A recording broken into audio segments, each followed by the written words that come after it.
Hey there, welcome to my channel Trick Trip, and please subscribe, also like, comment and share. Today I'll discuss about theories of pain transmission through dentine. So we'll look at direct or neural stimulation theory, transduction theory, fluid or hydrodynamic theory. So, coming to the direct or neural stimulation theory, it is a direct nerve stimulation in dentine. It says the nerve endings in dentine, when stimulated, they evoke a pain or sensation. But it is disapproved because nerves are not commonly seen in dentinal tubules, as 30 to 70% of the tubules doesn't have the nerves. So, also, nerves that are present don't extend beyond the inner dentine. For example, the topical application of the local anesthetics doesn't abolish the sensitivity, so it was disapproved. Now, coming to the transduction theory.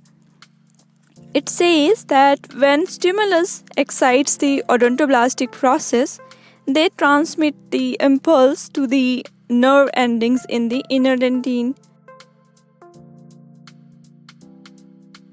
But even this theory was disapproved because there were no neurotransmitters or vesicles in odontoblastic process to facilitate the synaptic specialization. The odontoblast, which are neural crystal origin, they retain the ability to transmit or transduce and propagate the impulse by modifying the local ionic environment, and they alter the threshold of the intradentinal nerves.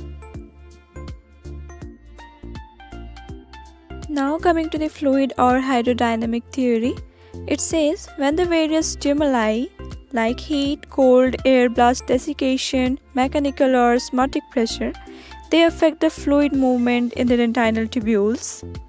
Now what happens? They will either cause the inward movement of the impulse, that is mainly due to cold stimulus, or the outward movement of the impulse, that is due to drying off the fluid of exposed dentine surface. In case of inward movement of the impulse due to cold stimulus, the fluid movement is sensed by the plexus of Briscoe. Now, what is the plexus of Briscoe? Let's see. The nerves follow the course of small arteries and blood vessels along its route to coronal pulp in the periphery of radicular pulp and gives off their branches in the subodontogenic region. The plexus formed is called as plexus of Briscoe. In case of outward movement of the impulse, the nerve conducts the impulse upward. Now, when the movement is sensed by these plexus of Briscoe, it stimulates the sensation or pain mechanism in tubules. There is mechanical disturbance of nerve closely associated with the odontoblastic process. Thus, these endings may act as mechanoreceptors as they are affected by mechanical displacement of the tubular fluid. So these were the theories of pain transmission through dentine. Hope you liked it, and please press the bell icon for the latest video updates. Thank you.